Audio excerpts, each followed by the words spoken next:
Bismillah, ketemu lagi. Setelah 2 tahun lebih dibully Donald Trump di mana tidak bisa menggunakan Google Mobile Service, Huawei akhirnya bangkit. Mereka mencoba bangkit lewat sebuah acara peluncuran HarmonyOS yang sekaligus juga merilis beberapa produk baru yang menarik.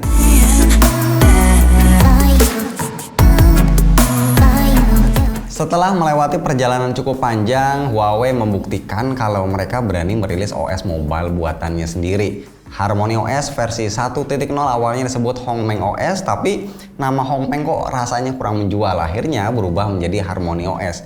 Dan saat ini sudah memasuki versi 2.0. Ada hal-hal menarik di balik kehadiran HarmonyOS ini. Yang pertama tentunya statement dari petinggi Huawei yang mengklaim kalau HarmonyOS adalah OS yang benar-benar baru, berbeda dari Android. Namun sebenarnya HarmonyOS adalah sebuah sistem operasi berbasis Linux dan masih menggunakan Android Open Source Project (AOSP). Karena basicnya ini masih identik, maka HarmonyOS di atas kertas ini masih bisa menjalankan APK atau aplikasi berbasis Android.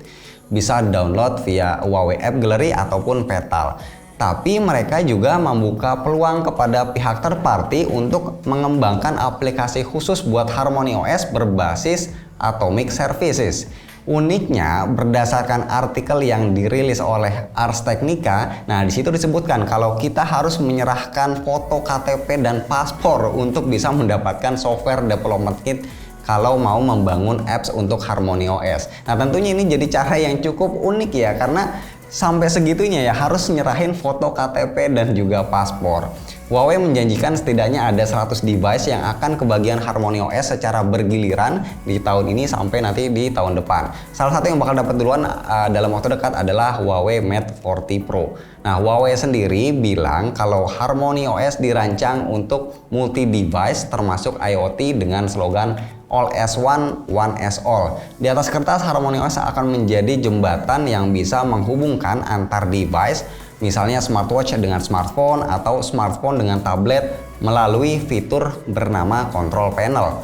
Lalu pengguna juga bisa berpindah menggunakan aplikasi yang sama tapi secara seamless dari satu device ke device yang lain, memanfaatkan fitur Service Center. Jadi memang HarmonyOS ini disiapkan ya sebagai sistem operasi sentral untuk sebuah ekosistem, mulai dari wearable, smartphone, tablet sampai IoT seperti perabot rumah tangga. Tentunya ini mengingatkan kita akan Tizen OS dari Samsung. Semoga aja nasib HarmonyOS ini lebih baik dari Tizen yang bisa dibilang gagal bersinar. Menariknya lagi, ternyata tampilan atau user interface atau skin atau penampakan HarmonyOS ini kelihatan agak-agak mirip seperti iOS. Bahkan HarmonyOS juga menjadikan widget di home screen untuk memudahkan penggunaan. Ini mirip seperti Android dan juga iOS. Kalau kita telaah lebih dalam lagi, bahkan icon-icon di HarmonyOS ini identik dengan icon-icon yang biasa kita lihat di MIUI. Di satu sisi ini memudahkan proses adaptasi karena tampilannya mirip. Di sisi lain seolah jadi seperti tidak menggunakan OS baru karena kemiripannya tersebut. Satu hal yang dijanjikan Huawei dari HarmonyOS adalah performa yang katanya lebih cepat dari MIUI berbasis Android. Gak cuma itu, HarmonyOS juga dijanjikan punya performa long term yang gak akan lemot. Misalnya ketika HP sudah 3 tahun pemakaian, katanya ini akan tetap terasa gesit, gak akan lemot. Begitu juga dengan kemampuan multitasking di mana HarmonyOS ini tidak akan menutup aplikasi yang berjalan di background. Jadi ketika kita berpindah aplikasi lalu kembali lagi ke aplikasi awal tadi, apps tersebut tidak akan terbuka dari ulang. Bener atau enggak performanya lebih baik dibanding MIUI tentunya baru akan bisa disimpulkan ketika nanti kita coba langsung di perangkat Huawei. Selain mengumumkan HarmonyOS di acara yang sama, Huawei juga memperkenalkan jam tangan pintar Watch 3 dan Watch 3 Pro yang tentunya sudah menggunakan HarmonyOS 2.0 lengkap dengan App Gallery untuk menginstal aplikasi langsung dari jam tangan. Desainnya masih bulat seperti kebanyakan jam tangan pada umumnya, dilengkapi tombol putar 3D untuk memudahkan navigasi menu-menunya. Diameter layarnya ini 1,43 inci menggunakan panel AMOLED yang sangat terang, ini bisa mencapai 1000 nits. Tentunya ini sangat luar biasa untuk ukuran sebuah layar smartwatch. Juga sudah dilengkapi eSIM, jadi tidak harus bergantung pada jaringan Wi-Fi. Sensor-sensor yang disediakan tentunya ada heart rate, SpO2, serta pengukur suhu tubuh yang termasuk penting ya di kondisi pandemi seperti ini. Sayangnya Huawei tidak menginfokan chipset apa yang dipakai, hanya menyebutkan kapasitas RAM-nya yaitu 2 GB dan storage 16 GB. Lalu ada juga trio tablet yaitu MatePad 11 untuk segmen high-end dengan layar LCD 10,95 inci, 2560x1600 pixel, 120 Hz, dilengkapi quad speaker Harman Kardon, chipset lawas yang masih sangat menarik yaitu Snapdragon 865, RAM 6GB, storage 128GB dan baterai 7250 mAh 22,5 watt. Sedangkan dua tablet lainnya adalah MatePad Pro 10,8 dan 12,6 inci yang didatangkan untuk menyaingi iPad Pro. Kedua tablet ini sama-sama sudah menjalankan HarmonyOS 2.0 yang sekilas menjadikannya terlihat cukup mirip iPadOS. Untuk varian yang 12,6 inci, layarnya berjenis OLED dengan resolusi 2560x1600 pixel, namun sayangnya masih 60 Hz.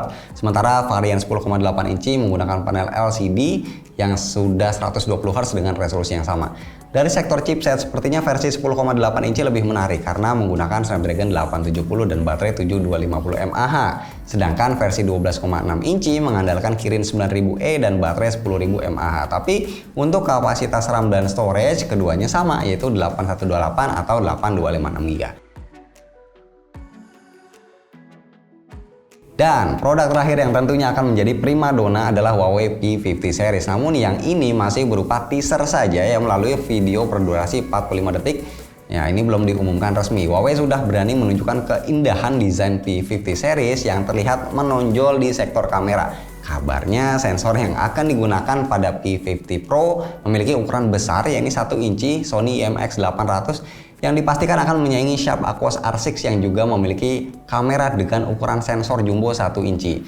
Yang jelas dengan resmi diumumkannya HarmonyOS beserta beberapa line up produk menarik lainnya, sepertinya ini akan menjadi titik kebangkitan Huawei untuk membuktikan bahwa raksasa teknologi dari China ini bisa tetap unjuk gigi tanpa perlu mengandalkan Google. Apakah Huawei mampu membuktikannya? Kayaknya hanya waktu ya yang bisa menjawab.